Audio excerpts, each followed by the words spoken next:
Nama saya Pak Wayan Suarnyono, asal saya dari Banjar Nyampuan, Desa Tangun Titi, Kecamatan Slemadeg Timur, Kabupaten Tabanan, Provinsi Bali.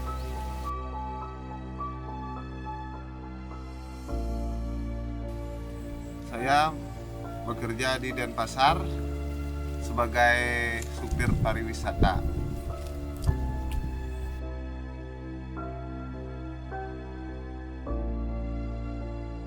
Dulu saya sebagai supir pariwisata selalu mengantar tamu keliling Bali. Pada saat itu saya merasa sangat bahagia karena dapat keliling-keliling di Pulau Bali bersama turis-turis asing. Di samping itu sambil jalan-jalan tapi mendapatkan upah. Di sana rasanya saya sangat bahagia menjadi supir di dunia pariwisata.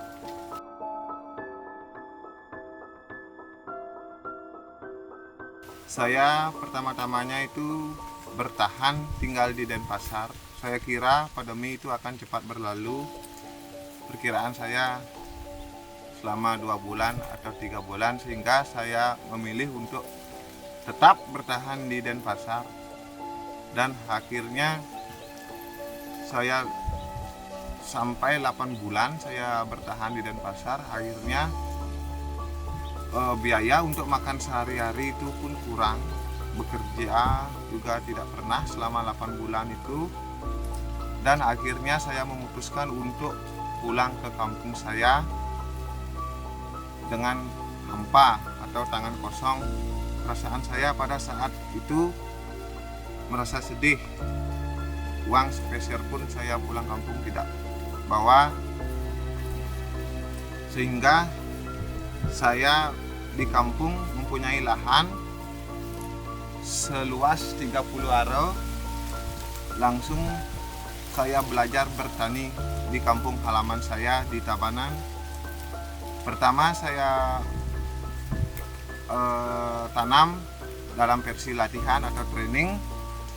Saya menanam bunga marigold atau di Bali disebut dengan istilah gumitir. Saya belajar sendiri tanpa bantuan teman-teman atau saudara-saudara atau petani master-master yang ada di kampung saya. Saya enggan untuk bertanya, sehingga saya belajar sendiri di internet atau di YouTube.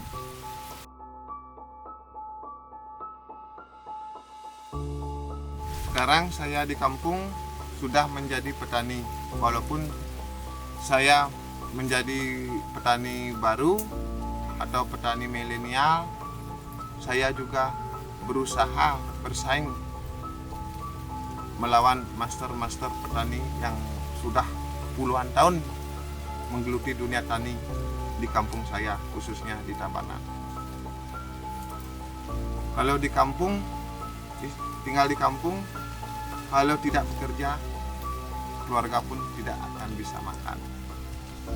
Walaupun berat saya rasakan menjadi petani, saya juga bangga karena bisa menyaingi master-master tani yang ada di kampung saya.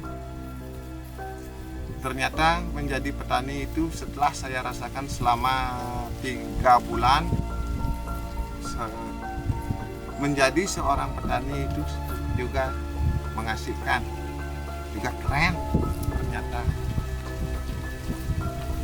Kenapa saya bilang seperti itu? Karena hasil panen yang saya rasakan itu juga bisa mengimbangi pegawai-pegawai atau karyawan-karyawan, staf-staf hotel yang ada di Denpasar. Seperti sekarang ini saya mempunyai 2 macam padi dan bunga gumitir. Tanah 30 aro ini saya bagi menjadi 2. Untuk makan saya sehari-hari saya fokus di gumitir, karena setiap panen bunga gumitir itu 3 kali, setiap 3 kali sehari. Sambil menunggu padi saya panen, karena panen padi itu lama. Kalau bagi saya 3 bulan baru panen. Otomatis saya menanam bunga karena dalam waktu 40 hari bunga itu sudah panen. Setelah umur 40 hari kita melakukan panen pertama, sehingga untuk menutupi kebutuhan keluarga saya untuk sehari-hari khusus bunga sambil menunggu panen padi saya. Sekarang ini alhamdulillah atau di Bali Astungkara, kedua-duanya sudah panen padi dan bunga. Nah, di sanalah bangganya menjadi seorang petani. Ternyata menjadi petani itu sangat mengasihkan, sangat keren.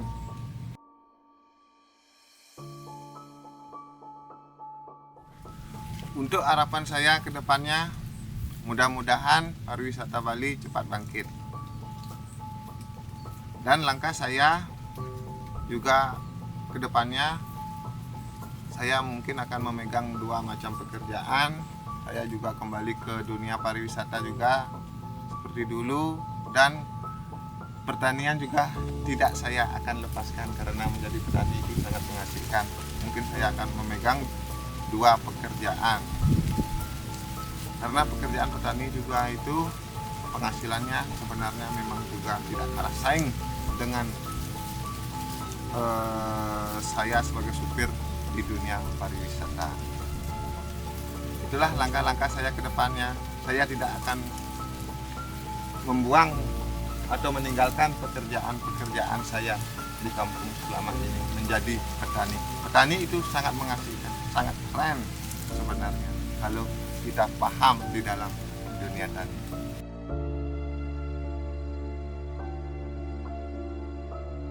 Saya ingatkan kepada remaja-remaja yang ada di Pulau Bali, khususnya di kampung saya di Desa Tanguntiti, Banjarnyampuan, yang terdampak pandemi, jangan malu-malu menjadi petani. Petani itu sangat mengasihkan dan juga penghasilannya lumayan, tidak kalah saing juga dengan karyawan-karyawan hotel. Kalau menjadi petani, jangan pelit-pelit.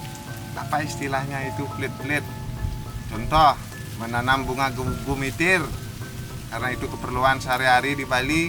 Jangan pelit-pelit, jangan menanam dikit-dikit istilahnya. Jika kita menanam sedikit, otomatis kemasukan kita sedikit. Jika kita menanam banyak, kemasukan kita pun juga banyak. Contohnya, minim menanam 3.000 pohon agar penghasilannya bisa nyaingi karyawan hotel.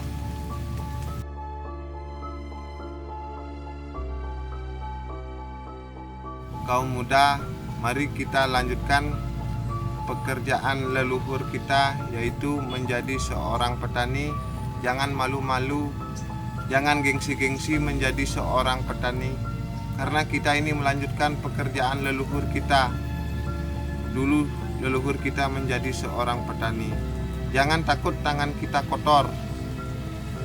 Kotor itu membuahkan hasil atau rezeki yang halal.